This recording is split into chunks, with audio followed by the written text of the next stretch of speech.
Hello বন্ধুরা, জ্ঞানজ্যোতি coaching সেন্টারের পক্ষ থেকে তোমাদের সকলকে জানাই আরও একবার স্বাগত। আজকে আমি তোমাদের সঙ্গে যে বিষয়টি নিয়ে আলোচনা করব সেটি হচ্ছে গুপ্তদের আদি বাসস্থান সম্পর্কে। তো মৌর্য সাম্রাজ্যের পতনের পরে হচ্ছে খ্রিস্টপূর্ব 4th শতক নাগাদ কিন্তু এই গুপ্ত সাম্রাজ্যের যে প্রতিষ্ঠা সেটা কিন্তু ভারতের ইতিহাসে একটি অতি গুরুত্বপূর্ণ ঘটনা। তো আজকে এই বিষয়টি নিয়ে আলোচনা করব যে এই গুপ্তদের আদি বাসস্থান সম্পর্কে।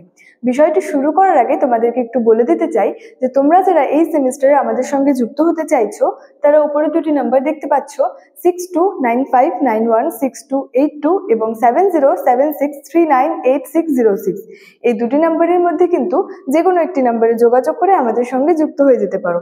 তাহলে দেরি না করে আজকের আলোচনার বিষয় কিন্তু শুরু করছি। দেখো, গুপ্তদের যে আদি বাসস্থান রয়েছে সেটা সম্পর্কে কিন্তু ঐতিহাসিকদের মধ্যে হচ্ছে প্রবল মতবিরোধ রয়েছে। অর্থাৎ এই সম্পর্কে ঐতিহাসিকরা একমত ছিলেন না যে আসলে গুপ্তদের আদি বাসস্থান কোথায়। তো এই সম্পর্কে বিভিন্ন ঐতিহাসিক কিন্তু বিভিন্ন তাদের হচ্ছে মতামত দিয়েছেন। কোনো কোনো ঐতিহাসিক বলেছেন যে এই গুপ্তদের আদি বাসস্থান ছিল হচ্ছে যে মগধে।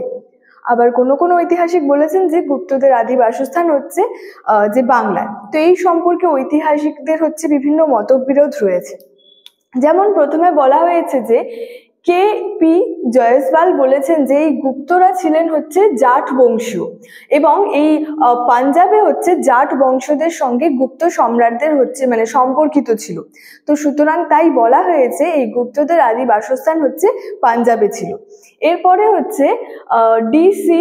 গাঙ্গুলি এই সম্পর্কে বলেছেন, ঐতিহাসিক ডি.সি. গাঙ্গুলি, যে বাংলাদেশের মুর্শিদাবাদ অঞ্চলে হচ্ছে গুপ্তদের আদি বাসস্থান ছিল। তো এই সম্পর্কে ডি.সি. গাঙ্গুলি বলেছেন যে বাংলাদেশের মুর্শিদাবাদ অঞ্চলে কিন্তু গুপ্তদের আদি বাসস্থান সম্পর্কে তিনি তার কিন্তু মতামত হচ্ছে দিয়েছেন। এছাড়াও রয়েছে হচ্ছে এস.আর. গয়াল।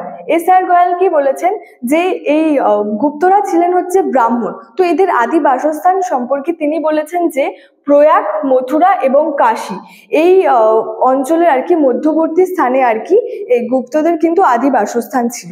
এছাড়াও পি.এল. গুপ্ত বলেছেন যে মধ্য গাঙ্গেয় উপত্যকা অঞ্চলে কিন্তু এই গুপ্তদের আদি বাসস্থান ছিল। অর্থাৎ পি.এল. গুপ্ত তিনি বলেছেন যে মধ্য গাঙ্গেয় উপত্যকা অঞ্চলে কিন্তু এই গুপ্তদের আদি বাসস্থান ছিল। এছাড়াও রয়েছে হচ্ছে ই সিং এর বিবরণ। অর্থাৎ ই সিং ছিলেন একজন চীনা পর্যটক এবং তার বিবরণ থেকে কি জানা যায় যে এই সারনাথ তথা উত্তর প্রদেশের পূর্ব অংশে কিন্তু এই গুপ্তদের আদি বাসস্থান ছিল। তো যারা হচ্ছে এই ই সিং এর বিবরণের পক্ষে আর কি বা তাদের গুপ্তদের আদি বাসস্থানের কথা বলেছেন, তারা বলেছেন যে এই যে উত্তরপ্রদেশের আর কি উত্তরপ্রদেশে কিন্তু এই গুপ্ত যুগের বিভিন্ন হচ্ছে লেখমালা কিন্তু পাওয়া গেছে। এছাড়াও এই গুপ্ত সাম্রাজ্যের বিভিন্ন কিন্তু মুদ্রাও হচ্ছে এই উত্তরপ্রদেশে কিন্তু পাওয়া গেছে, যার জন্য অনেক ঐতিহাসিক কিন্তু এই ই সিং এর বিবরণটির পক্ষে আর কি যুক্তি দিয়ে বলেছেন যে গুপ্তদের আদি বাসস্থান ছিল হচ্ছে যে সারনাথ তথা উত্তরপ্রদেশের পূর্ব অংশে। বিভিন্ন ঐতিহাসিক কিন্তু এই সম্পর্কে বিভিন্ন তাদের মতামত দিয়েছেন। আবার কোনো কোনো ঐতিহাসিক বলেছেন যে বাংলায় গুপ্তদের আদি বাসস্থান, আবার কোনো কোনো ঐতিহাসিক বলেছেন যে মগধে গুপ্তদের আদি বাসস্থান। পরিশেষে বলা যায় যে গুপ্তদের আদি বাসস্থান সম্পর্কে কিন্তু সঠিকভাবে কোনো তথ্য কিন্তু বলা যায়নি। উপাদানের অভাবে কিন্তু এটি স্পষ্টভাবে বোঝা যায় না। তবুও বিভিন্ন ঐতিহাসিকদের বিভিন্ন মতামতের পক্ষে যুক্তি দিয়ে বিভিন্ন ঐতিহাসিক কিন্তু তাদের বিভিন্ন মতামত দিয়েছেন। তো এই ছিল আজকের আলোচনার বিষয়। ভিডিওটি ভালো লাগলে অবশ্যই লাইক, কমেন্ট এবং বন্ধুদের সঙ্গে শেয়ার করতে কিন্তু ভুলবে না। দেখা হচ্ছে তোমাদের সঙ্গে পরবর্তী ক্লাসে একটি নতুন টপিক নিয়ে। ততক্ষণের জন্য ভালো থেকো, সুস্থ থেকো। Thank you so much. Thanks for watching.